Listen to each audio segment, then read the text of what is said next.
guys when we didn't get the best performances on the mound, and specifically from guys that we've been accustomed to getting better outings from. But that's what you have to do is when the not getting it on the pitching side, then the offense has to pick them up. There's going to be times where we're not going to hit, and pitching is going to have to pick us up. So that's just what it was.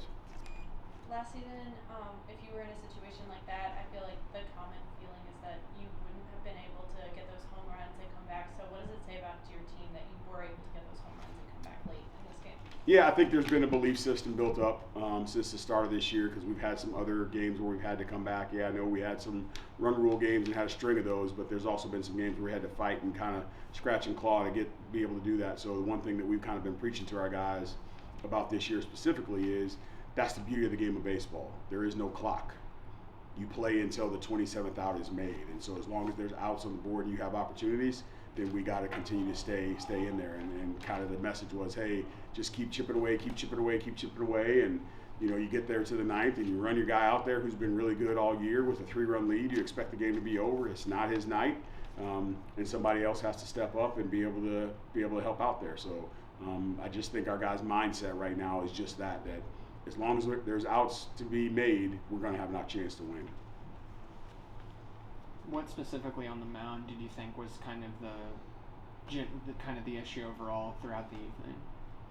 We're never playing another Thursday night game again. No, I know we're going to do that. No, I don't know. JD was off from the beginning. I think he was like 1 for 10 first pitch strikes, which is not him.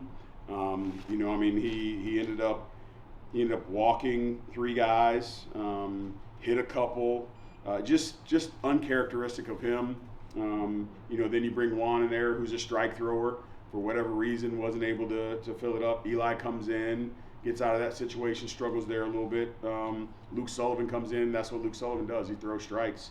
And then, like I said, Ian's been the guy for us this year and just had an off night. So I just think it was one of those things where, we just didn't have a good night tonight, but we had other guys step in to be able to pick guys up because of the nights that they weren't able to have. So, Tom Curry was a freshman under you a couple years ago. What was it like seeing his performance tonight where he was kind of a thorn in your side? He was, and that's who he is. At the time that he left us, we were a little bit older, and we didn't know if he was going to be able to get a number of at-bats that he needed, I thought, as a sophomore. And so it was like, hey, man, you might want to go someplace where you're going to have a chance to play every day. And he found that place, and that's who he is. Like, I'm not surprised in the slightest bit because that's who he's tough. He's going to grind it out. He got foul tipped more than anybody I've seen all year, and he just keeps coming. Great individual, and I'm not surprised by anything that he did and that he's done to this season. Everybody we've talked to that they played against say, yeah, that Curry kid, the kid that you guys had, he's the only one that did damage, but that's who he is. So this start to the season that Tyler Minkins had, what's he doing right to be off to this kind of start? I mean, shoot, you could say everything. Again, I think I said it last week, it's maturity, right? He redshirted for us as a freshman. He played and got opportunities last year as a sophomore, and each year he's just kind of grown and matured. And the thing with Tyler was he was a football player in high school, and he played the game when he came here. He played the game of baseball with a football mentality and a football pace. And so we kept trying to talk to him about, hey man, you got to slow things down. You got to let the game come to you. And everything for him early was aggressive, because on the football field that's what it is. You match it and you make it happen with aggression. And so I think he's understand how to now play the game with a football mentality with a baseball pace. And that's what you're seeing. That's why you saw the 2-strike at bat, last week where he hits that 2-strike situation after he gets a time violation for the strike. A year ago, 2 years ago, he would have melted and been so frustrated that he wouldn't have been able to get off the idea that he got called out, got the strike called on him, that 2-strike hit would have never have happened. Now, he just has a nice even keel and pace about him, but he's got that football mentality inside and that competitor in him, and that's why you've seen him play first and play in center field, and he's in the lineup every day, and he's coming up with quality at bats when we need to have quality at bats.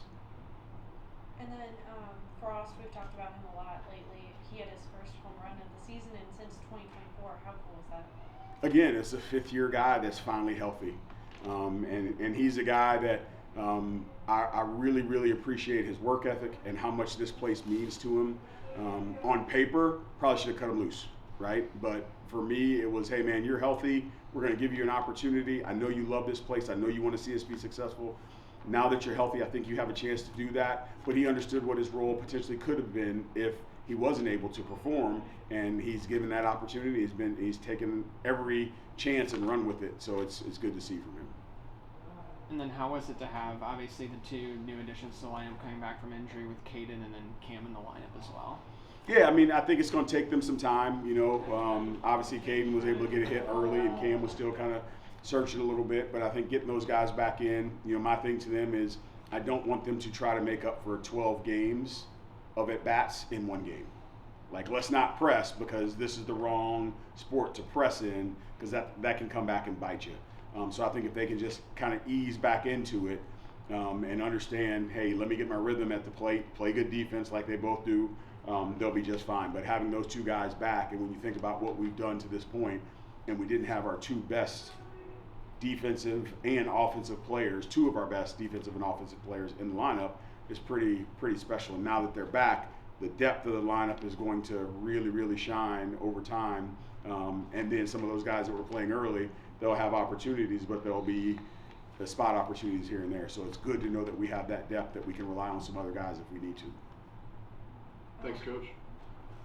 Thank you.